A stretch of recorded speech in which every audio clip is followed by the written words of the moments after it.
गोस्वामी तुलसीदास जी को कौन नहीं जानता है, लेकिन साधारण तुलसीदास से गोस्वामी तुलसीदास बनने के पीछे बहुत ही रहस्यमयी और बहुत ही रोचक कहानी है।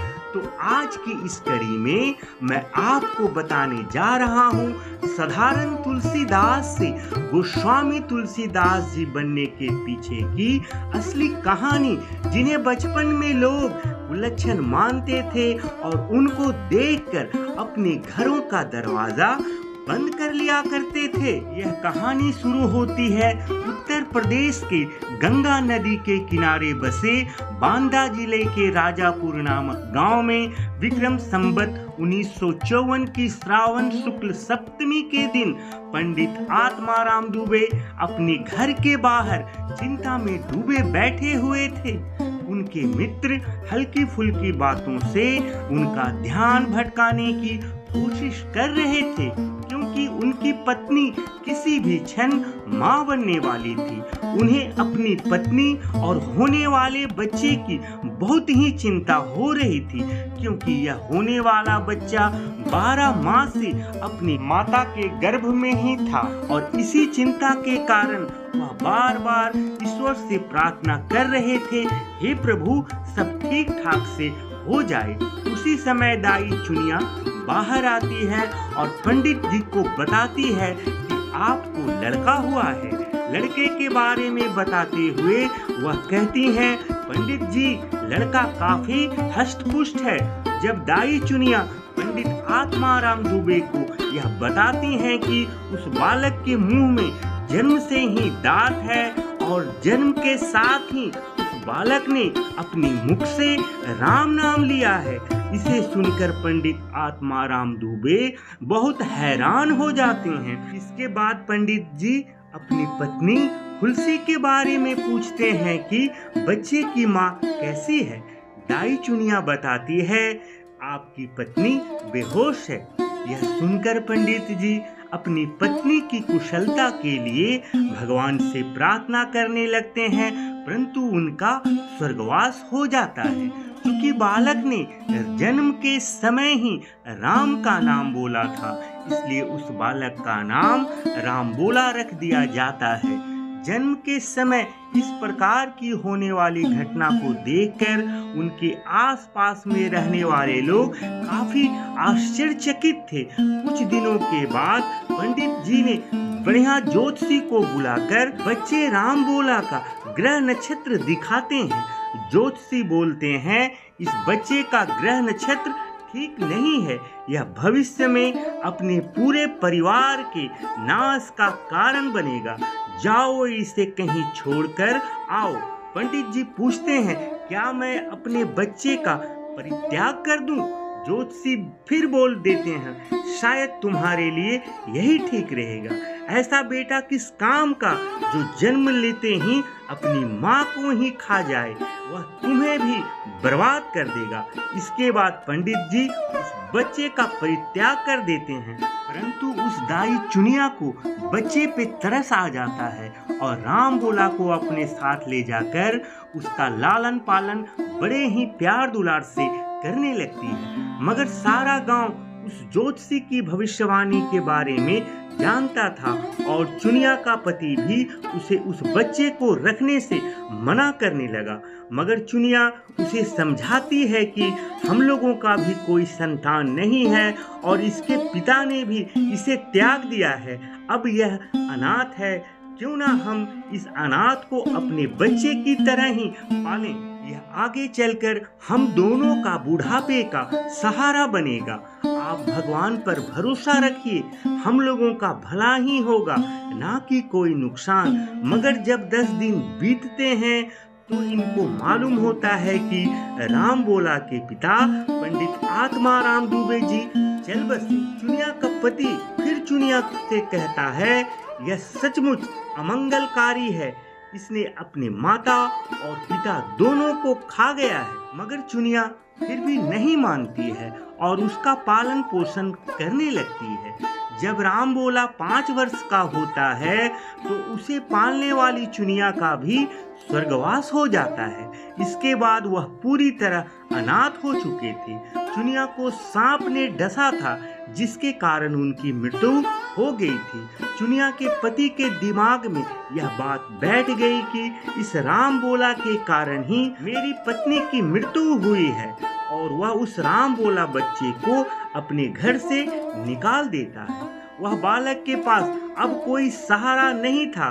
किसी के दरवाजे पर वह कुछ खाने पीने के लिए मांगने जाते थे तो उसे देखकर लोग अपना दरवाजा तक बंद कर लिया करते थे। बड़ा ही दुखमय और कष्ट से उनका बचपन के दिन निकल रहे थे। इसी दौरान एक दिन की घटना है। राम बोला गांव के ही एक मंदिर के सीढ़ियों पर भूखा प्यासा उदास बैठा हुआ था, और उसी दिन उस मंदिर से पूजा करके गुरु नरहरिदास जी निकल रहे थे और उनकी नजर उस गरीब बालक पर पड़ी। उन्होंने मंदिर के पुजारी से उस बालक के बारे में पूछे। पुजारी ने सारी बात बता दी। पुजारी की बातों को सुनकर गुरु नरहरिदास जी को बालक राम बोला पर दया आ जाती है और बालक राम बोला से बोलते हैं, हे बालक, प्रभु श्री राम सबके रखवाले हैं, वह तुम्हारी भी रखवाली करेंगे, तुम उनकी शरण में क्यों नहीं जाता? राम बोला उनसे पूछते हैं कि श्री राम कहाँ पर हैं और मैं उनके पास कैसे पहुँच सकता हूँ? गुरु नरहरिदास उसे अपना कुटिया में ले जाते हैं और उसे अपना शिष्य बना लेते हैं। बालक भी अपने गुरु के चरणों में गिरकर प्रणाम करता है और तब गुरु बालक को अपना स्थान दिए और उस बालक का नाम तुलसीदास रखते हैं। गुरु नरहरिदास जी ने राम बोला को शिक्षा देना शुरू कर देते हैं। शुरू से ही उस बालक की राम भक्ति को देखकर गुरु नरहरिदास जी ने उसे रामायण का ज्ञान देना शुरू कर देते हैं और उस बालक ने भी पूरी रामायण को कंठस्थ कर लेते हैं। उसके बाद गुरु नरहरिदास जी तुलसीदास को लेकर वाराणसी पहुंचते हैं और वाराणसी में शेष सनातन से उस बालक को अपना शिष्य बनाने के लिए विनती करते हैं। आचार्य शेष सनातन जी राम बोला को अपना शिष्य बना लेते हैं और शिक्षा देने लगते हैं। इसके बाद बालक राम बोला 10 वर्ष की आयु में वेद, पुराणों और कई धार्मिक ग्रंथों का शिक्षा प्राप्त कर लेते हैं। एक दिन आचार्य शेष सनातन जी बालक राम बोला से कहते हैं कि वत्स, अब तुम्हारी शिक्षा पूर्ण हुई। बालक राम बोला भी कहते हैं, आपकी कृपा से ही मैं मनुष्य की तरह जीने का गौरव पा सका हूँ। हे गुरुदेव, आप आज्ञा दीजिए, आपकी क्या सेवा कर सकता हूँ? आचार्य शेष सनातन जी कहते हैं, जाओ शिष्य, तुम भगवान श्री राम जी की महिमा का प्रचार इस संसार में करो ताकि हर जनमानस तक भगवान श्री राम की महिमा पहुँच सके। राम बोला कहते हैं, यह तो मेरा परम कर्तव्य है और इसे पूर्ण करना ही मेरे जीवन का एकमात्र लक्ष्य होगा। आचार्य बोलते हैं कि हे तुलसी, मैं चाहता हूँ कि तुम गृहस्थ जीवन अपनाते हुए प्रभु श्री राम जी की कथा का प्रचार प्रसार करो ताकि हर गृहस्थ जीवन अपनाने वाले लोग राम कथा का श्रवण करते हुए अपने गृहस्थ जीवन में प्रभु श्री राम के आदर्शों का पालन करें। और यह इसलिए भी जरूरी है कि प्रभु श्री राम जी ने भी पृथ्वी लोक में गृहस्थ जीवन ही अपनाए थे। इसके बाद तुलसीदास जी अपने गुरु से आज्ञा लेकर वापस अपने जन्म स्थान पर आ गए और लोगों को प्रभु श्री राम जी की महिमा सुनाने लगे। उनकी कथा, रामायण और कई धर्म ग्रंथों का ज्ञान देने लगे। उनकी ज्ञान के भंडार को देखते हुए धीरे धीरे वही लोग वापस उन्हें अपनाने लगे जो उन्हें अमंगल कहा करते थे। हर कोई उनकी प्रतिभा को देखकर दंग रहने लगे। वे इतने भक्ति भाव से भगवान श्री राम जी की पावन कथा सुनाते थे कि भक्त भी उनकी भक्ति में बह जाते थे। अब वही लोग उन्हें तुलसी नाम से पुकारने लगते हैं और राम बोला नाम अब अतीत की बात हो जाती है। धीरे धीरे उनकी ख्याति चारों ओर फैलने लगती है। उनके निवास स्थान से कुछ दूरी पर ही बद्री नामक एक गांव में दीनबंधु पाठक नाम के एक व्यक्ति रहा करते थे। उनकी एक बुद्धिमती नाम की एक लड़की थी। बुद्धिमती को ही लोग रत्नावली के नाम से जानते हैं। रत्नावली बहुत ही सुंदर थी। एक दिन उनके घर एक व्यक्ति आता है और उनसे बताता है कि उनकी पुत्री रत्नावली के लिए तुलसी से योग्य वर और कहीं हो ही नहीं सकता। पाठक दीनबंधु कहते हैं मगर सुना है कि तुलसी बहुत ही गरीब है।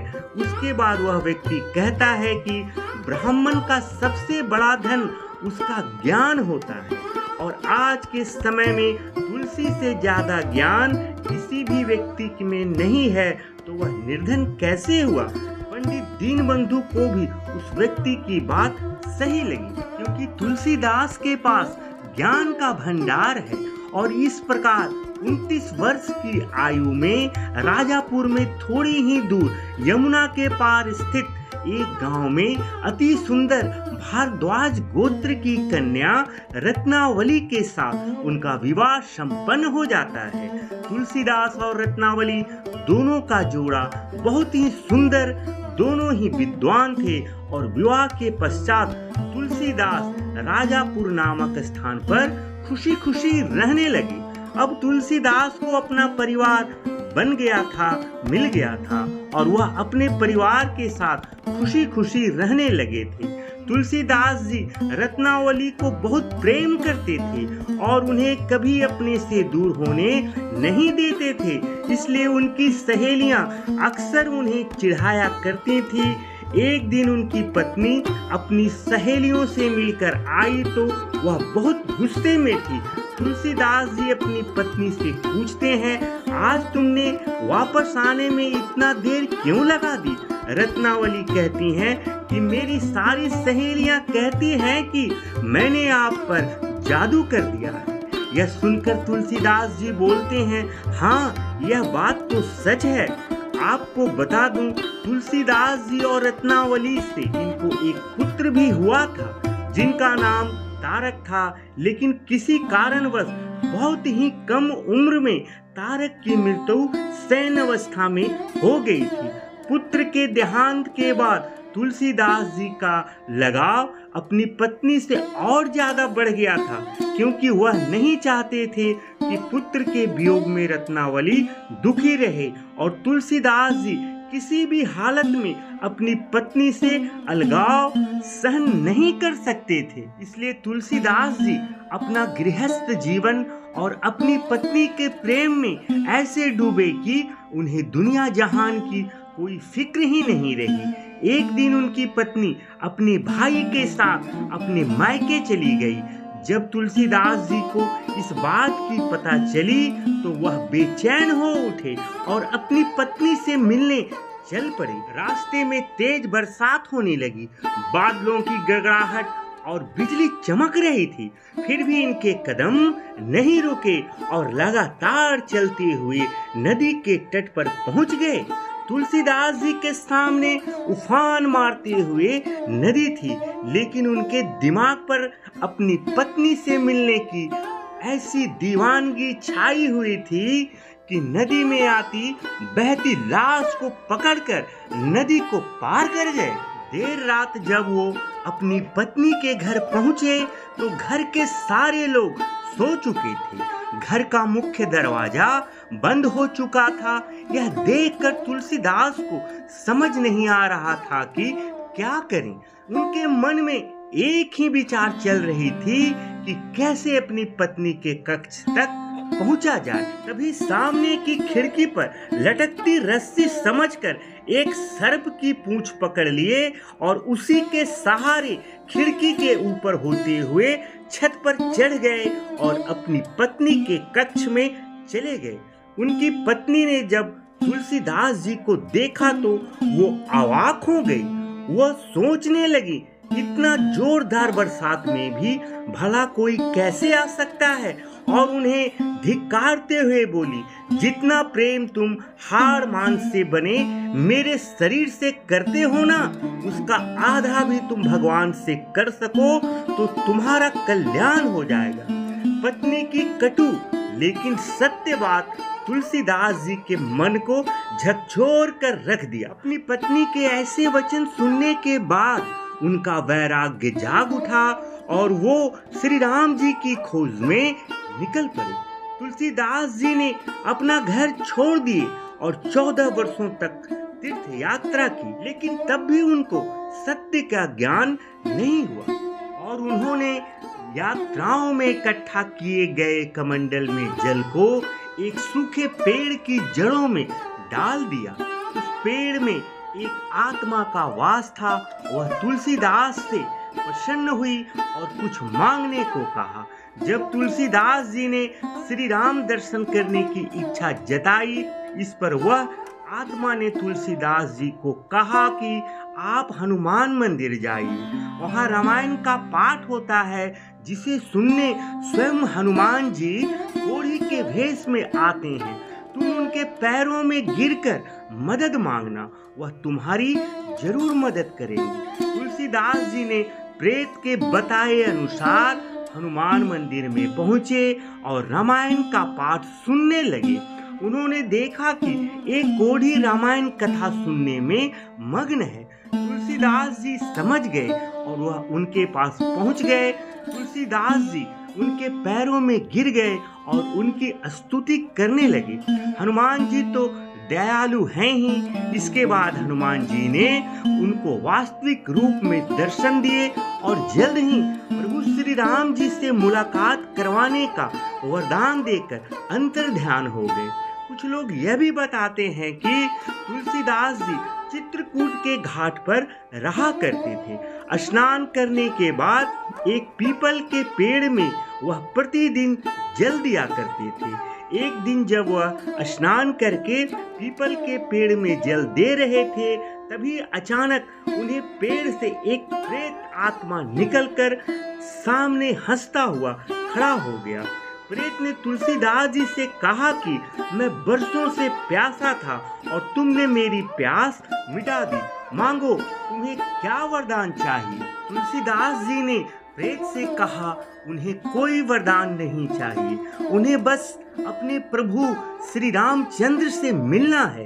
प्रेत ने कहा कि प्रभु श्री राम जी का पता तो मैं भी नहीं जानता, लेकिन एक ऐसे व्यक्ति को जानता हूँ जो तुम्हें उनसे मिलवा सकता है। तुलसीदास जी के पूछने पर प्रेत ने बताया कि भगवान श्री राम जी का पता उनके सबसे अनन्य भक्त भगवान हनुमान जी को ही पता होता है।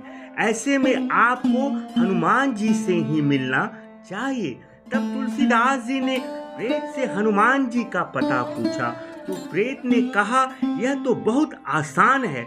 जहाँ भी श्री राम कथा हो रही होगी वहाँ तुम सबसे पहले पहुँच जाना। जो व्यक्ति सबसे पहले आएगा और सबसे आखिर में जाएगा वही हमारे हनुमान जी होंगे। इसके बाद तुलसीदास जी एक ऐसी जगह पहुँच गए जहाँ श्री राम कथा हो रही थी। जिस वक्त वह पहुँचे वहाँ कोई नहीं था। जिस जगह राम कथा हो रही थी उस जगह के कोने में एक कुष्ठ रोगी बैठा हुआ था, जिनके हाथ और पांव से रुधिर टपक रहा था। उसके शरीर की मांसपेशियां गल चुकी थी। तुलसीदास जी को लगा कि यह सबसे पहले आए हैं, इसलिए वह पेड़ पर चढ़कर छुप गए और वहीं बैठ गए।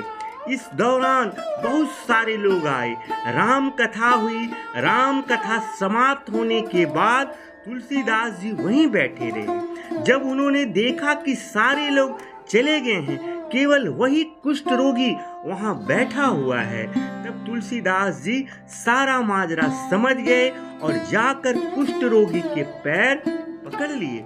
वह कुष्ठ रोगी कोई और नहीं बल्कि स्वयं हनुमान जी थे। तुलसीदास जी के कहने पर हनुमान जी ने उन्हें प्रभु श्री राम जी से मिलाने का आशीर्वाद दिए। इधर तुलसीदास जी ने चित्रकूट के राम घाट पर अपना डेरा जमा लिए थे, क्योंकि हनुमान जी ने कहा था कि प्रभु श्री राम जी आपको चित्रकूट में ही दर्शन देंगे। एक दिन तुलसीदास जी को चित्रकूट घाट के मार्ग में उन्हें दो सुंदर युवक घोड़े पर बैठे नजर आए। उन्हें देखकर तुलसीदास जी अपना सुध बुध खो बैठे थे। जब युवक इनके सामने से चले गए तब श्री हनुमान जी प्रकट हुए और उन्होंने बताया कि वह दोनों युवक कोई और नहीं, खुद प्रभु श्री राम जी और लक्ष्मण जी थे। तुलसीदास जी पछताने लगे, वह अपने प्रभु को पहचान नहीं पाए। आहा, तुलसीदास खूब पछता रहे थे। तब तुलसीदास जी को दुखी देखकर हनुमान जी ने उन्हें संतावना दी कि कल सुबह आपको फिर श्री राम जी और लक्ष्मण जी के दर्शन होंगे। प्रातःकाल स्नान ध्यान करने के बाद तुलसीदास जी जब घाट पर लोगों को चंदन लगा रहे थे, तभी बालक के रूप में भगवान श्री राम इनके पास आए और कहने लगे कि बाबा, हमें चंदन नहीं दोगे? हनुमान जी को लगा कि तुलसीदास इस बार फिर भूल न कर बैठे, इसलिए उन्होंने एक तोता का रूप धारण कर खुद गाने लगे। चित्रकूट के घाट पर भई संतन की भीड़, तुलसीदास चंदन घिसे तिलक दैत रघुबीर। तुलसीदास जी बालक बने श्री रामचंद्र जी को निहारते निहारते अपना सुध बुध खो बैठे और भगवान श्री राम जी ने स्वयं तुलसीदास जी का हाथ पकड़कर तिलक लगा लिया और खुद तुलसीदास जी के माथे पर तिलक लगाकर अंतर ध्यान हो गए। जय श्री राम।